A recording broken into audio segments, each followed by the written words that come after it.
Jaya Radha Madhava Kunja Vihari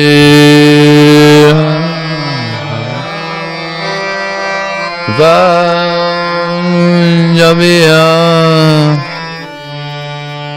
Jaya Radha Madhava Kunja Vihari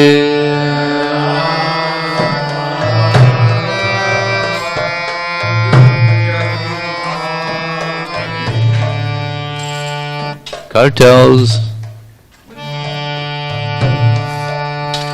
Gopi Jana Vallabha Girivana Dari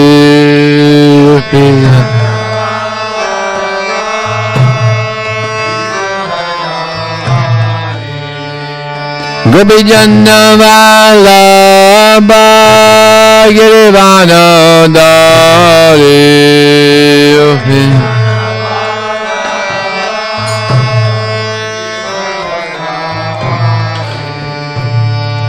Sodanandana Bhajajana Ranjana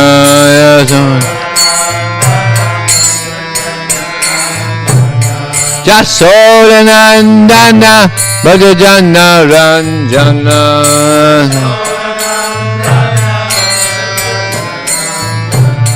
Yamuna Tira Vana Chari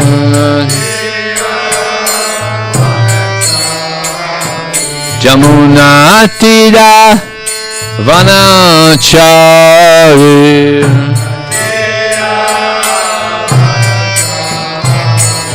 Jaya Radha Madhava Kunja Vihari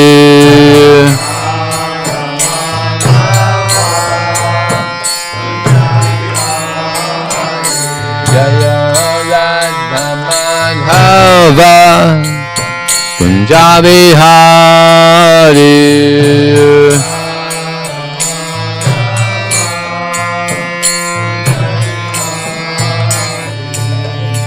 Gopi Jana Vallabha Girivana Dari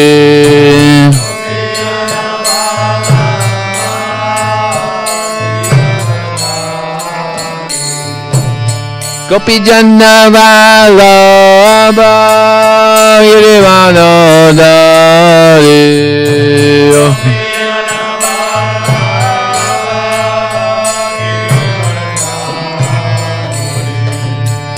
Sodanandana Bhajajana Ranjana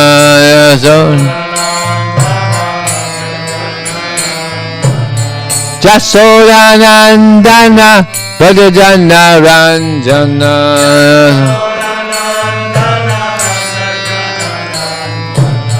Jamuna Tira Vana Chari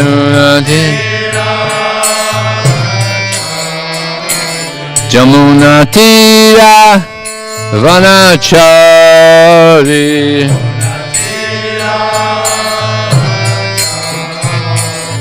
Jaya Radha Madhava Kunja Vihari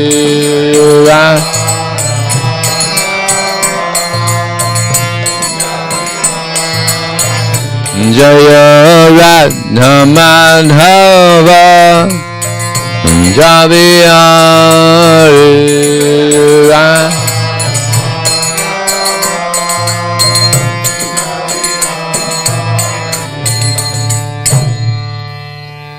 Janavishapad Bhanamahamsa Prayojakacharya Asta Terasura Shishimad Divine Grace Srila A.C. Bhakti Swami Srila Prabhupada Ki Ananta Vaishnavandi Ki Jai Namacharya Srila Haridas Thakur Ki Jai ISKCON Founder Acharya Srila Prabhupada Ki Jai Prem Zikaho Shri Krishna Chaitanya Prabhu Nityananda Shri Advaita Gadadhar Srivasti Gaur Bhaktivinoda Ki Jai Shri Radha Krishna Gopiyas Samakun Radhakun Giri Govaran Ki Jai Shri Vrindavanam Ki Jai Shri Maya Panaridam Ki Jai Ganga Maya Ki Jai Jamuna Maya Ki Jai Tulsi Devi Ki Jai Bhakti Devi Ki Jai Samaveda Bhaktivinoda Ki Jai Transcendental Book Distribution Ki Jai. Harinam Sankirtan Ki Jai. Go Premanandi. All glorious Summer devotees. All glorious Summer devotees. All glorious Summer devotees. All glorious, Shishi Guru and Sri Gauranga.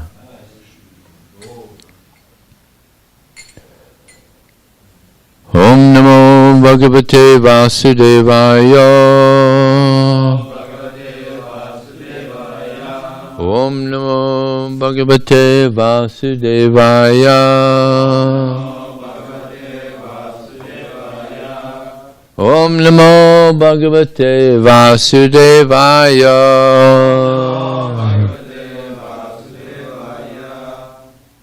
Okay, let me just get the verse here. 22. 23? Oh my.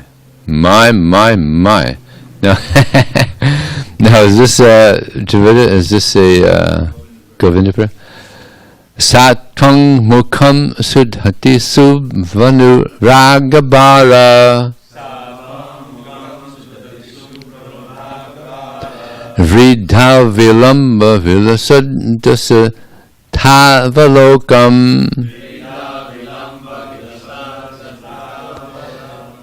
Nila Lakalibhir Upaskritam Unnasamna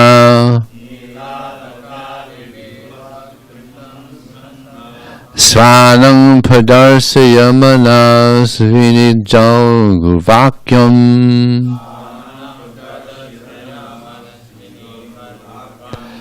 Satvang Mukham Sadati Sud Vanuragabara Vrida Vilamba Vilasad Dasitavalokam Nila Lakali Pirupash Kritam Unnasanya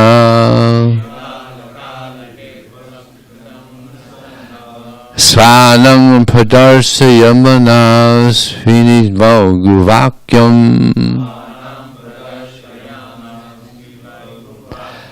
Satvang Mukham Sudati Sudvanuragabara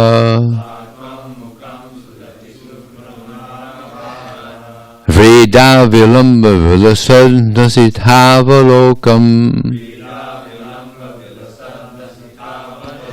Nila Lakali Pirupash Kritam Urnasamna Svanam Pradarsayamanas Vinivauguvakyam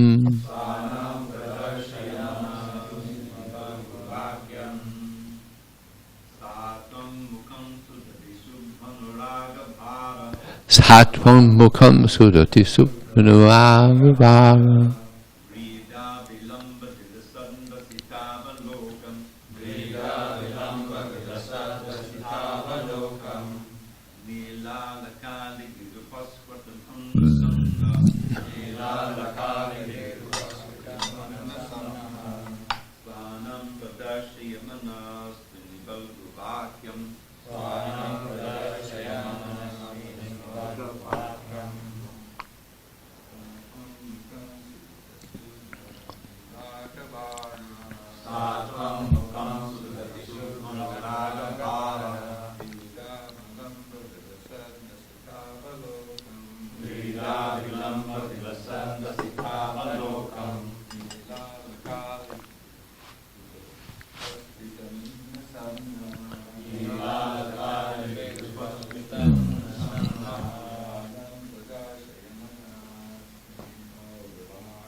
Sa, that, you, my wife. Tvam, you. Mukham, your face. Sudati, with beautiful teeth. Subru, with beautiful eyebrows. Anuraga, attachment. Bhara, loaded by. Vrida, feminine shyness. Vilamba, hanging down. Vilasat, shining. Hasita, smiling. Avalokam, with glances. Nila, bluish. Alaka, with hair. Alavi, bee-like. Upashkritam, thus being beautiful. Unasam, with a raised nose. Na, to me. Svanam, who am yours. Padarsaya, please show. Manasvini, O most thoughtful lady. Vaguvakyam, with sweet words. Translation and purport by His Divine Grace. Srila Prabhupada ki? Yeah. My dear wife, your teeth are very beautifully set, and your attractive features make you appear very thoughtful. Kindly give up your anger, be merciful upon me, and please smile upon me with loving attachment. When I see a smile on your beautiful face, and when I see your hair, which is as beautiful as the color blue, and see your raised nose, and hear your sweet talk, you will become more beautiful to me, and thus attract me and oblige me. You are my most respected mistress. He's really laying it on there.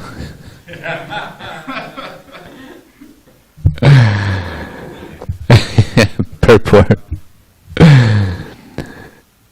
An effeminate husband, simply being attracted by the external beauty of his wife, tries to become her most obedient servant. Sripad Sankaracharya has therefore advised that we not become attracted by a lump of flesh and blood. The story is told that at one time a man, very much attracted to a beautiful woman, wooed the woman in such a way that she devised a plan to show him the ingredients of her beauty.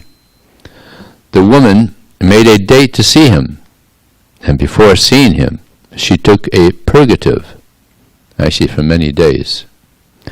And that whole day and night, actually many days, she simply passed stool, and she preserved that stool in a pot. The next night, when the man came to see her, she appeared very ugly and emaciated. When the man inquired from her about the woman, or the woman with whom he had an engagement, she replied, "I am that very woman." The man refused to believe her, not knowing that she had lost all her beauty due to the violent purgative that caused her to pass stool day and night. When the man began to argue with her, the woman said that she was not looking beautiful because she was separated from the ingredients of her beauty. When the man asked how she could be so separated, the woman said, "Come on, and I will show you." She then showed him the pot filled with liquid stool and vomit. Thus the man became aware that a beautiful woman is simply a lump of matter composed of blood, stool, urine, and similar other disgusting ingredients. This is the actual fact, but in a state of illusion, man becomes attracted by illusory beauty and becomes a victim of Maya. King Puranjana begged his queen to return to her original beauty. He tried to revive her just as a living entity tries to revive his original consciousness, Krishna consciousness, which is very beautiful.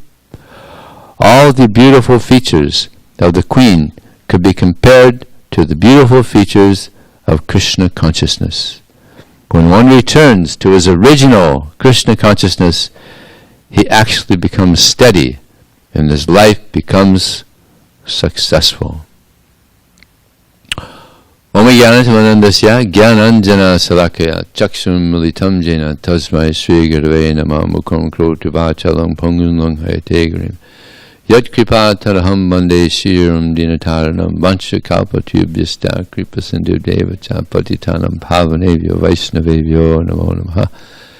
Jaya Shri Krishna Chaitanya Prabhu Nityananda Shri Advaita Gadadhar Sivasati Gaur Bhaktivinoda Hare Krishna Krishna Krishna Hare Hare Hare Rama Rama Rama Hare Hare. It is said that beauty is skin deep. A man is attracted to a beautiful woman, but if he goes beyond the skin, not very attractive. Blood, the veins, so many. It's a bag. The body it's a bag, and so many disgusting, as we heard here. So many disgusting ingredients are in this bag. But a man and a woman would become bewildered, thinking it so attractive. But actually what's attractive is the soul, not the body. Because when the soul leaves the body, no one's attracted to the body anymore. Maybe even be Miss America or Miss Universe, They have Miss Universe. It's amazing. They don't know how beautiful the damsels of the heavenly planets are. I think Prabhupada even said one time that the beauty of the heavenly damsels makes the beautiful women of this world look like frogs. You heard that before? Yeah. Huh? Oh. So, not Miss Universe. There's no Miss Universes on this planet. But they're very attractive. But when the soul leaves the body, it's not attractive. Especially after a few days, 7 days, 8 days, it starts to decompose. Yeah. But actually, as soon as the soul leaves the body, immediately burn it or bury it. Immediately, even though it may be very attractive, very beautiful. Immediately, do away with it. So it's the soul that's attractive. Especially when the soul develops good qualities. Just like a man may be attracted to an attractive woman, but she doesn't have good qualities. She's greedy and she's mean and she's foul language and just maybe very beautiful, but if someone has bad qualities, after a while, after a short time, you just don't want to be around the person. Yeah. On the other hand, there may be a lady that is not very attractive, overweight, but she has wonderful qualities. Yeah. Like Yamuna, she was overweight. She weighed a lot, but she was the most popular lady in our movement. To this day, still, she's the most popular lady in our society, and also very, very dear to Srila Prabhupada. So it's the qualities of the soul that make one attractive.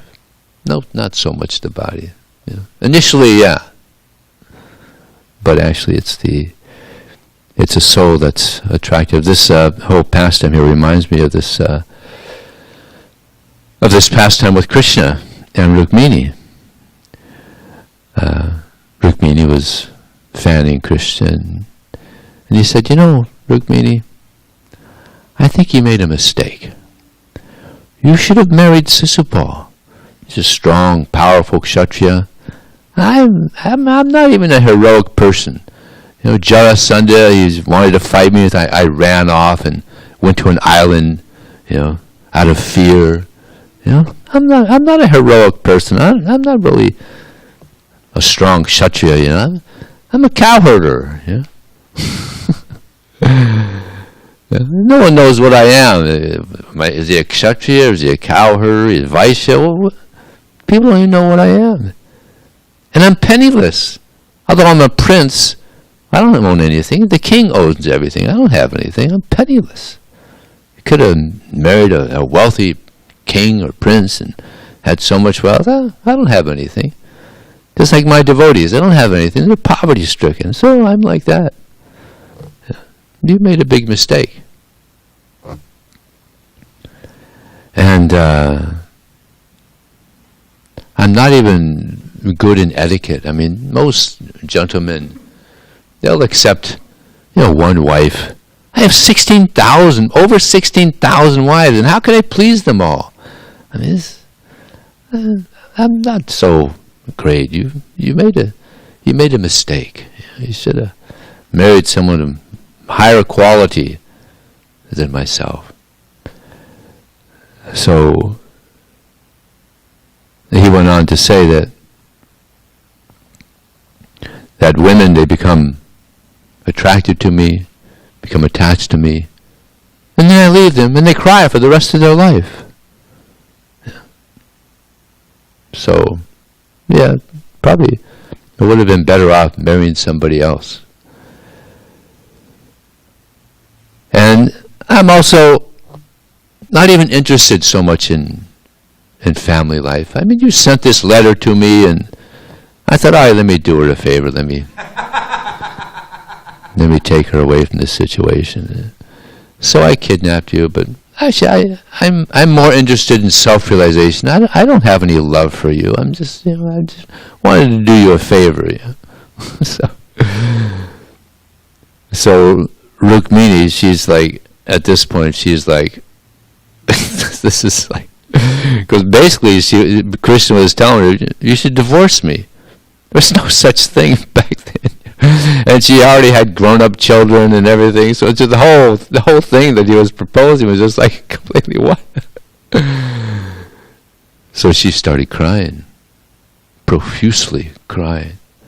And then it's described that she fell down, her body just fell down like a banana tree, just.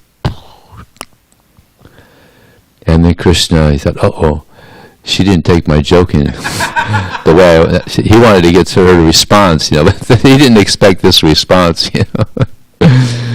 So he manifested his Vishnu form with 4 arms and picked her up. And he said, "Oh, please, I was just joking. It's okay. Don't take this seriously. I was just joking. I was expecting you would get upset with me because she's such a wonderful wife, devotees. He never seen her upset. He was trying to get her upset, but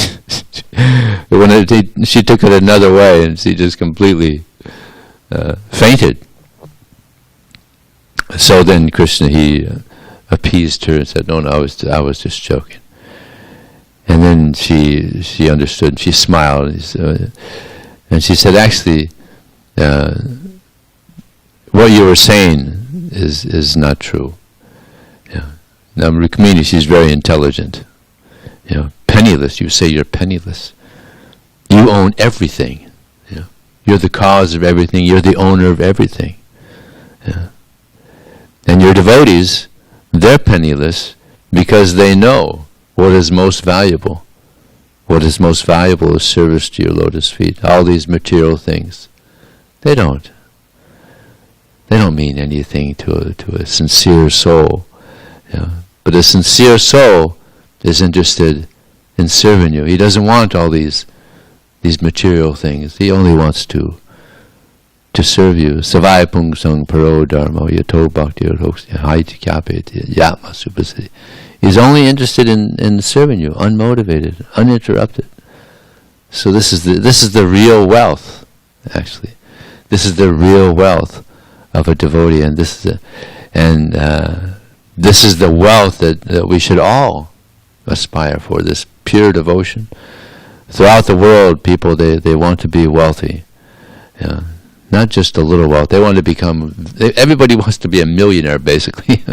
Everybody wants to be very wealthy, have a big home and big car and so much facility for material enjoyment. But everybody has their karma. And these people that do have these things, actually the poor people quite often are found to be happier than these wealthy people. Because with wealth comes so much pride. Like I remember there was one devotee, he was on book distribution in Brisbane. We went on door to door, house to house book distribution in Brisbane. And this devotee that was distributing with me, he went to this very opulent house, big mansion, and he went in there and knocked on the door, and the owner of the house said, "What are you doing here?" "Well, I just walked up and we're distributing these books." "How did you get in here?" "I just walked in." Well, he said, "Well, I'm going to walk you right out." Just so, and he actually, it was a big property, so he escorted him off the property. So proud, How'd you get in here? "Well, I just walked in." "Well, I'm going to escort you out." Whereas in India, you find it's very common. I remember I was in Vrindavan, and I was walking by, and this household family, they were just getting ready to honor prasad, and they called me over. "Hey, come, Prabhu, come, we're taking prasad now, please come." They had never seen me before. But that's actually the standard. It's like that amazing pastime of a devotee who had just gotten married, and they were on a morning walk, and he asked Prabhupada, "What does it mean to be married?" And Prabhupada stopped, and he said, "It means before you honor prasadam, you step outside your home and you shout, 'Is anyone hungry? Is anyone hungry? Is anyone hungry?' And if someone comes, then you feed them first. If no one comes, then you take prasad." And the devotee was a little confused. Maybe Prabhupada didn't understand me. So he repeated the question to Prabhupada. "Prabhupada, what does it mean to be married?" And Prabhupada said again, "It means before you honor prasad, you step outside your house and you say, 'Is anyone hungry? Is anyone hungry? Is anyone hungry?' And if no one comes, you take prasad. If someone comes, you feed them first." And the devotee said, "Well, he heard me that time." So it's a non-envious life, meant to serve, actually. And it's very common that household families, they invite devotees to their home. It's a nice culture. Such a nice culture. In the West, there's signs everywhere, beware of dog, and there's gates, and there's alarms, and there's all kinds of things, to keep people away. Guns, the whole thing. Guards, they even got guards. It's crazy. So, no, this is real culture. So poverty is actually, it's the wealth of the Vaishnavas. Poverty, to be poverty-stricken. Like there was, I forgot what his name was. He was one of the great Babajis. One devotee, his disciple, was carrying him, and someone gave him a rupee. Jagannath Das Babaji gave him a rupee. And Jagannath Das Babaji, he said to the servant, "Find that person. Tell me, I don't need the rupee. Keep the rupee.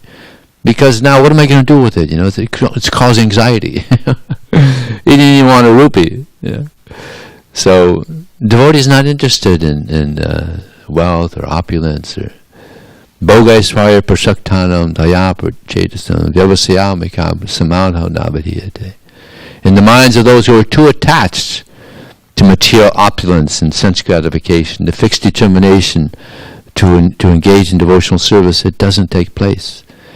So devotee is not interested in these things. We're interested in getting this wealth of devotion that Rukmini, she had this wealth of devotion to Krishna, and all the gopis. Krishna, he said, women become attached to me, and I leave them, and they cry for the rest of their life. But this is their cry of ecstasy. they're in such love for Krishna. Of course, they're hankering for his association again, but their devotion for Krishna, it increased. It increased. And the gopis even said, after Krishna, finally, when they went around this rasa dance, and Krishna, he left, and they were all lamenting. He had gone off with another gopi, and then they found that only Krishna's footprints were there, and the gopi must be on his shoulders. So then this particular gopi said, "Please, Krishna, take me wherever you want." And he said, "Okay, get on my shoulders." And then she was going to do that, and he left. He left. So he left all the gopis, and they were all lamenting.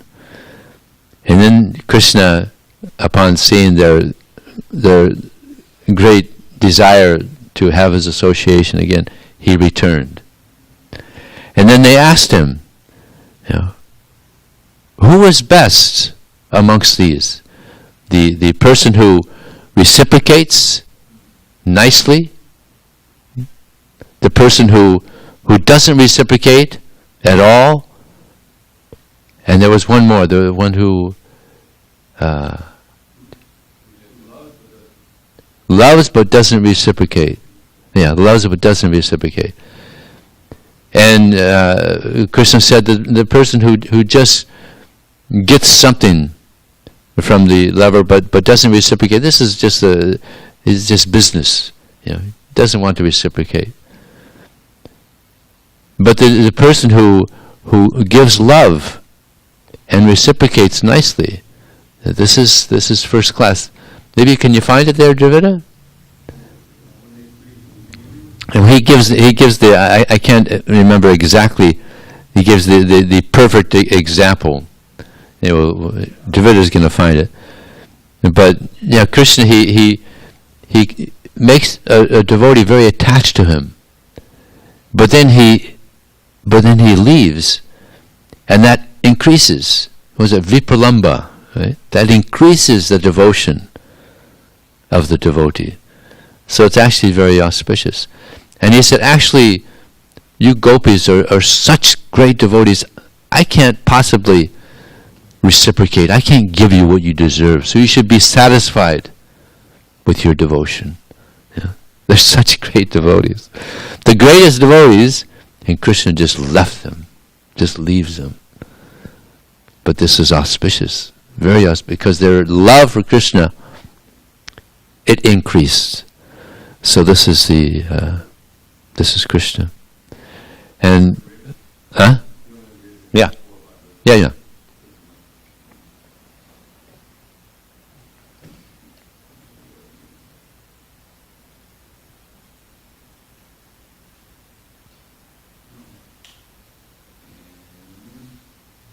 It's not working?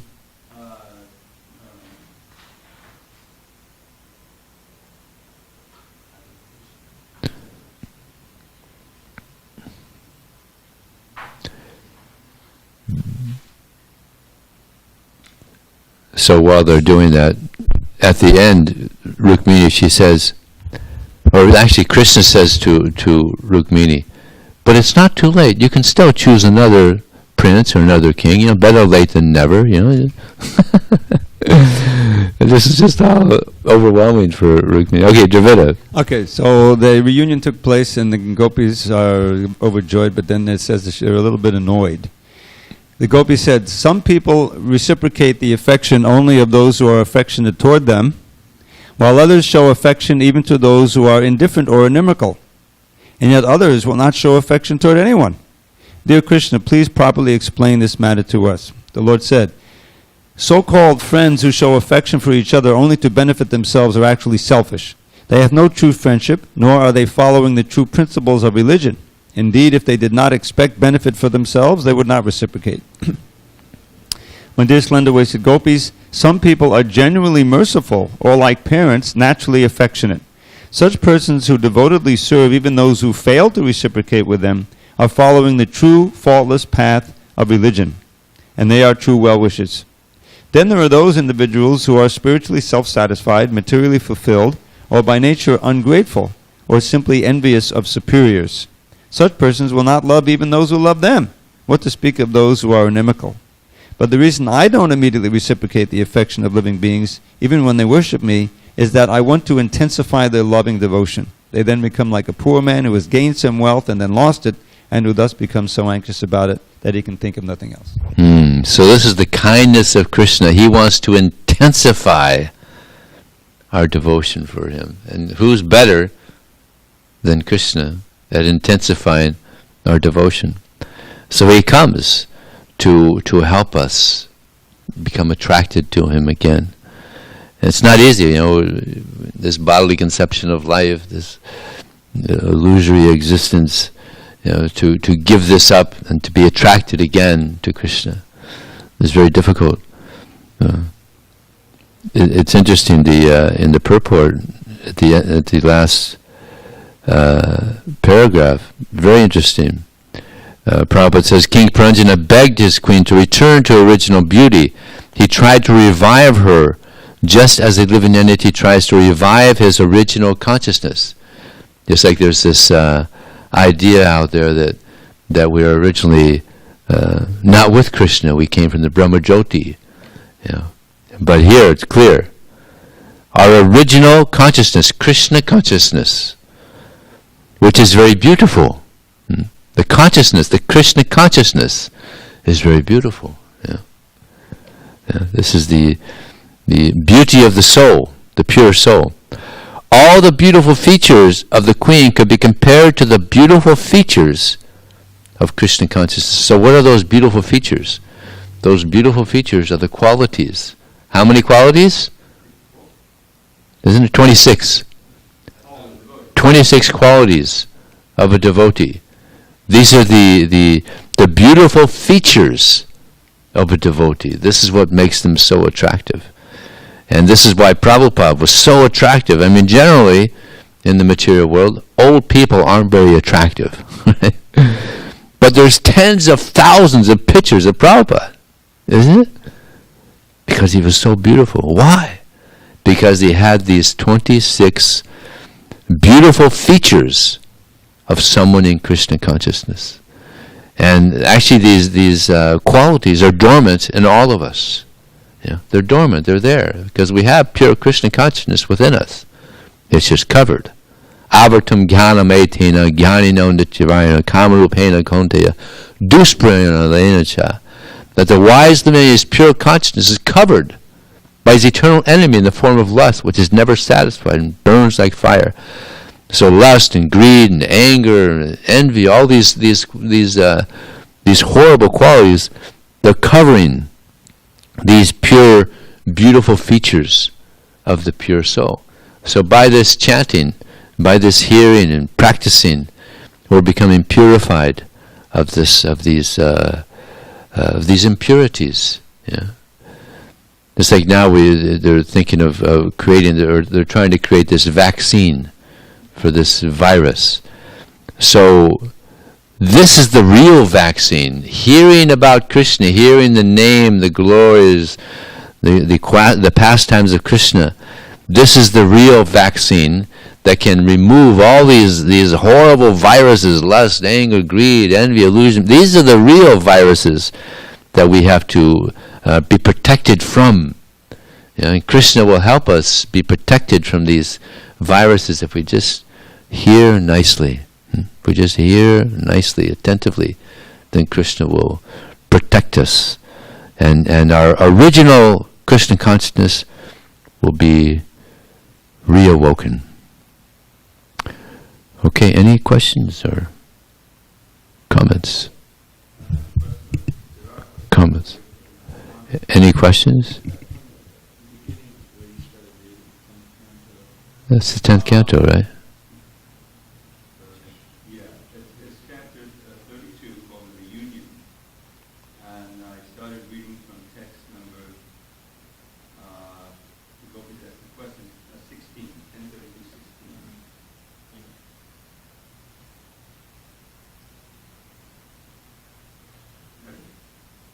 16. Yes, please. Complete the thought about liquid beauty, Oh, yeah. because you cited the conversation with me and Krishna, but you never got to the part. Oh, right. Yes, that's right. So she said, or Krishna said, you should have chosen someone more, more of a kshatriya. So she said, these guys, they're just, a bunch of bags, filled with bones and blood and fat and muscle and mustache and beards and, there's nothing attractive about them. You're just, but Krishna is known as Ashnabhiram, right? No veins. He doesn't have them, but he's got a completely spiritual body. So why would I want to be attracted to any of them? So, thank you for reminding me. Just one coda on that, because you got it pretty well, but then what's the conclusion is, a foolish woman accepts such a dead body as her husband, and in sheer misunderstanding, loves him as her dear companion. This is possible only because such a woman has never relished the ever blissful fragrance of your lotus feet. Oh, thank you. That's a good way to end the class. Oh, okay, we have one more question here by Damodar behind you. Hare Krishna. Someone turn it up. He's got a low voice, and we got a low microphone. We have a hard time.